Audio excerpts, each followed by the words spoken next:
పార్లమెంట్లో పోటీ పడుతున్నా.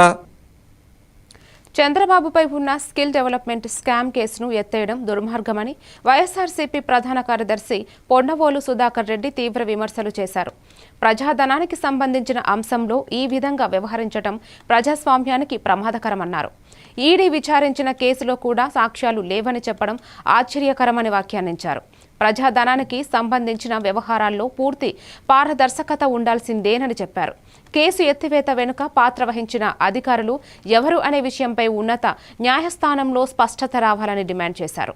చట్టం అందరికీ సమానంగా వర్తించాలన్న న్యాయ సూత్రాన్ని ప్రభుత్వం విస్మరిస్తోందని ఆరోపించారు. పరో ముద్దాయిల్ని అరెస్ట్ చేసినట్టు కాదా?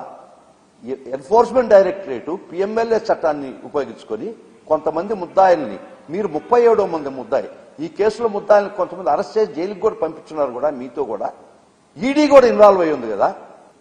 గౌరవ సుప్రీంకోర్టు దగ్గర క్వాష్ పిటిషన్ పెండింగ్ ఉంది కదా.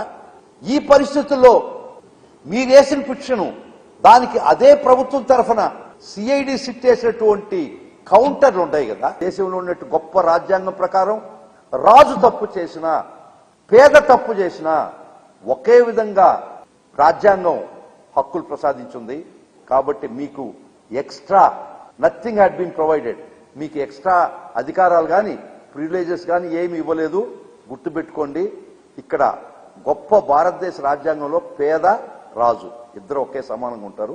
ఈరోజు మీ యొక్క అధికార దుర్వినియోగంతో అసలు మీ బెయిల్ క్యాన్సిలేషన్కి ఇది కరెక్ట్ కదా. మీకు బెయిల్ ఇచ్చిన కండిషను, మెడికల్ బెయిల్ ఇచ్చిన కండిషను, తర్వాత బెయిల్లో సాక్షులను ప్రభావితం చేయడానికి లేదు. ఆ కండిషన్ ఉందా లేదా? అది ఇంకా అమల్లో ఉంది కదా. ఈరోజు సాక్షులనే కాదు కదా, సాక్షులను ప్రభావితం చేసి వ్యవస్థను ప్రభావితం చేసి మీ మీద మీరు కేసు కొట్టేయించుకుంటే అసలు మీ బెయిల్ క్యాన్సిలేషన్ కూడా చాలా అవకాశాలు ఉన్నాయి.